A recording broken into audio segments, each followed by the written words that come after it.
नमस्कार, ABC channel में आपका स्वागत है। मैं हूं सचिन श्रीवास्तव और आप मेरे साथ देखेंगे आजमगढ़ से जुड़ी खबरें। आइए नजर डाल लेते हैं आज की खास खबरों पर।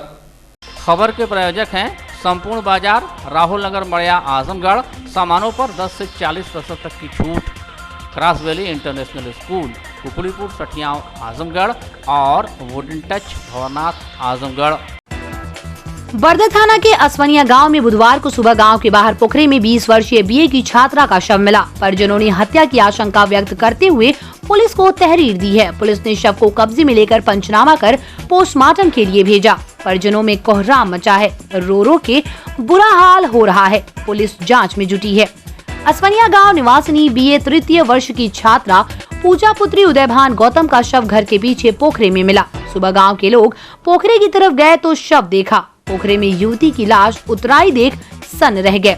मौके पर परिजन पहुंचकर शव की शिनाख्त कर शव को घर पर लाकर पुलिस को सूचना दी। परिजनों ने बताया कि मंगलवार की देर शाम 8 बजे परिवार के लोग खाना खा रहे थे। उसी दौरान पूजा कहीं चली गई। पूरी रात खोजबीन की लेकिन कहीं पता नहीं चला। सुबह घर के पीछे पोखरे में उसका शव मिला। शरीर पर गहरे चोट के निशान दिखाई दिए। मृतका 5 जुलाई को हरियाणा से बीए द्वितीय वर्ष की परीक्षा देने के लिए घर आई थी। बरगहन डिग्री कॉलेज में परीक्षा थी। माता पिता भाई बहन सभी हरियाणा में रहते हैं। पिता वहीं गैरेज चलाता है। मृतका 2 भाई 2 बहन में सबसे बड़ी थी। घटना की जानकारी होने पर पिता माता लक्ष्मीना देवी घर चल दिए हैं। घर पर चाचा चाची दादा रहते हैं। बरदर इंस्पेक्टर विनय कुमार मिश्रा ने बताया कि मुकदमा दर्ज कर मामले की जाँच की जा रही है।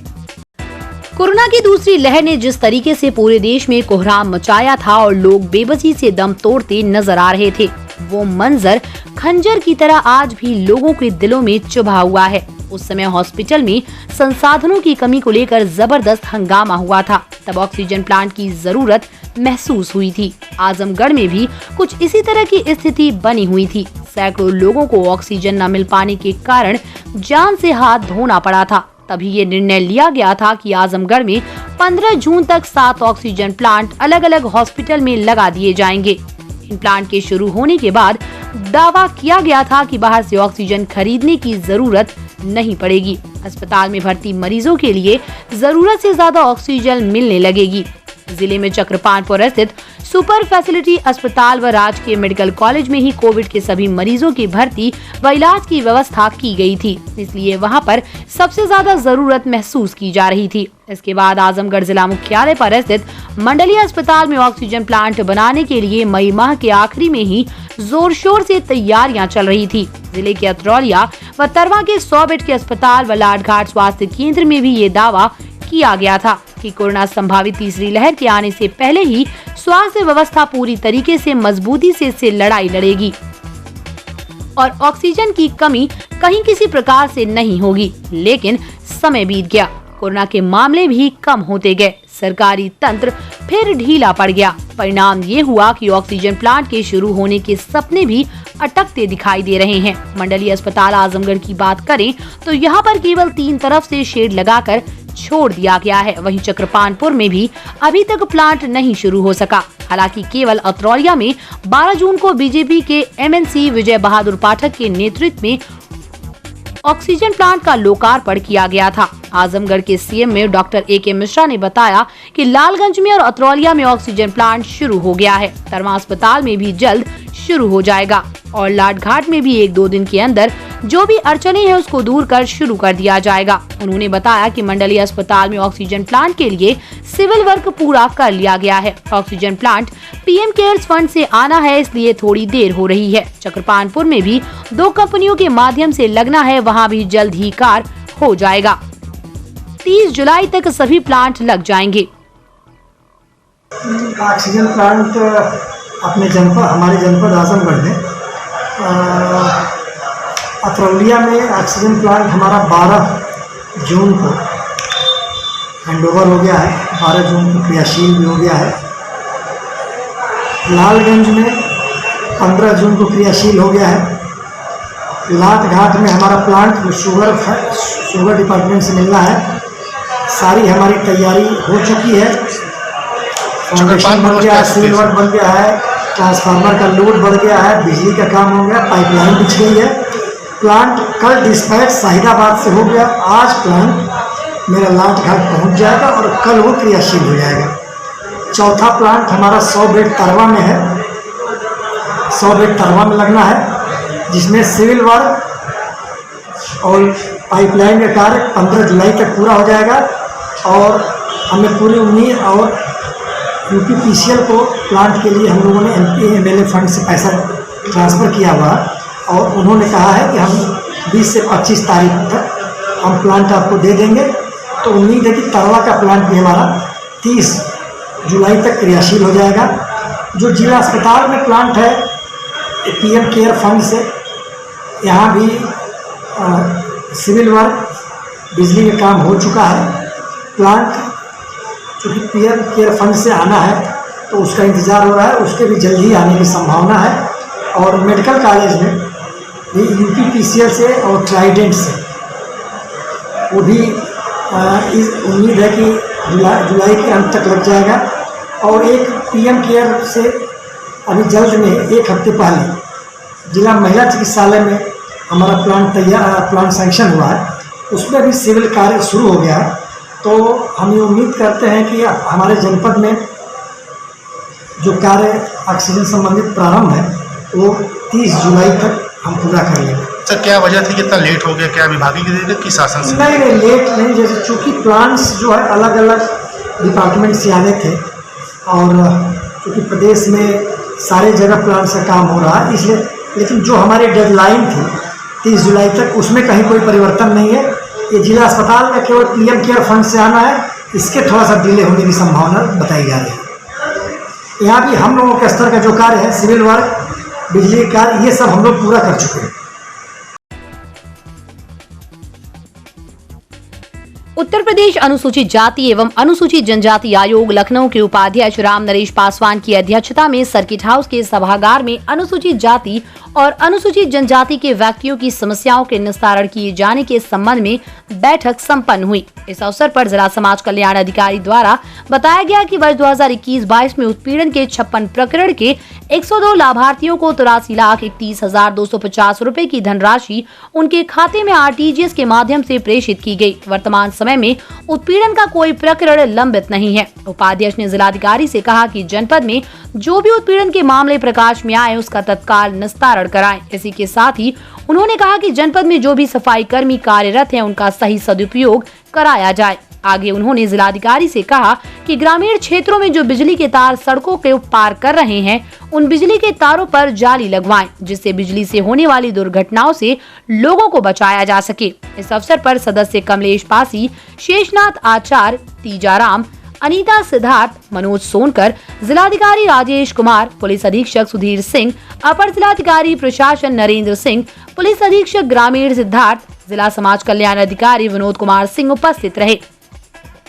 सरायमीर थाने के टॉप 10 अपराधी मोहम्मद नदीम को पुलिस ने धर दबोचा है। अवैध तमंचा व कारतूस के साथ पुलिस ने उसे गिरफ्तार किया। कई संगीन अपराधों में आधा दर्जन से अधिक मुकदमे उस पर दर्ज हैं। उप निरीक्षक अजीज खान को जरिए मुखबिर मिली सूचना के आधार पर थाने के टॉप 10 अपराधी मोहम्मद नदीम पुत्र मोहम्मद आरिफ निवासी कौरा गहनी थाना सरामीर को गिरफ्तार किया गया। अभियुक्त के पास से पुलिस ने 1 अदद तमंचा, 315 बोर व 1 अदद जिंदा कारतूस बरामद किया है। गिरफ्तार अभियुक्त का लंबा आपराधिक इतिहास रहा है। सरायमीर थाने में ही उसके खिलाफ 7 अभियोग पंजीकृत हैं। वो लंबे समय से पुलिस के लिए सिरदर्द बना हुआ था।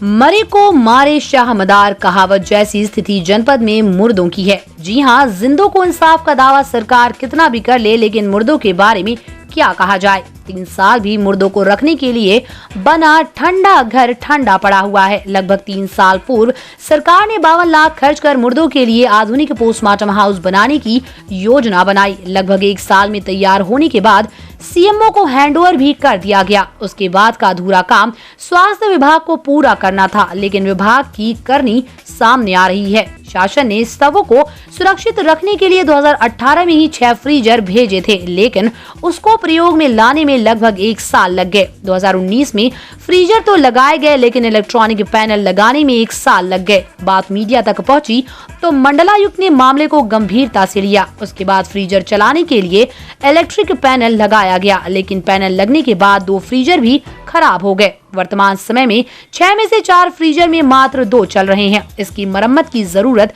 विभाग ने महसूस नहीं की। पोस्टमार्टम हाउस में हर दिन 5 से 10 शव आते हैं। अब सवाल ये है कि 2 फ्रीजर में किसके शव को फ्रीजर में रखा जाए। CMO doctor A K. मिश्रा का कहना है कि इस बात की जानकारी है कि पिछले 2 माह से आधुनिक पोस्टमार्टम हाउस के 4 फ्रीजर खराब हैं। इसके लिए शासन को पत्र भेजा गया है। वहां से बनाने के लिए बजट मिलने पर काम शुरू होगा। फ्रीजर हमारा चारों ठीक था। फ्रीजर अभी 2 फ्रीजर हमारे खराब हो गए हैं। जो स्थानीय स्तर पर हमारे मिस्त्री जो इलेक्ट्रीशियन है उसको हमने दिखवाया भी, तो उसने कहा कि मैं नहीं बना पाऊँगा। तो जो कंपनी ने फ्रीज़र लगाया है उसको मेरे द्वारा 2 पत्र भी लिखा जा चुका है और बात भी हम लोगों ने किया है कि जल्दी से आके आप उसको ठीक करेंगे। क्या संख्या से बढ़ सकती है फ्रीजर की सर की संख्या होगी? नहीं, चूँकि वो कैपेसिटी है ना, और चूँकि बिल्डिंग की कैपेसिटी है, तो शासन से उस समय जब क्रियाशील हुआ तो उतने ही फ्रीजर जो है स्वीकृत। तो 2 हम और हमारा चल रहा है, 2 खराब है। उसके लिए हमारी तरफ से 2 बार पत्र भी लिखा गया है उसके लिए। तो किसको सर दोषी मानना है, विभाग को सर कि जो कंपनी ने सप्लाई किया है, क्योंकि सामान है तो खराब होता रहता है, खराब होगा, रिपेयर होता है, बनता रहता है। लेकिन स्थानीय स्तर पर जो हमारे विद्युत कर्मचारी है उसको हम लोगों ने दिखवाया, तो उसने कहा कि नहीं, जहाँ से सप्लाई हुआ है उसको आप लोग पत्र लिखें। तो हमारे द्वारा 2 पत्र उनको गया हुआ है। ये चंडीगढ़ की कंपनी है, 2 पत्र हमने लिखा है, बात करने का भी प्रयास कर रहे हैं कि जल्दी से आकर उसको ठीक करेंगे।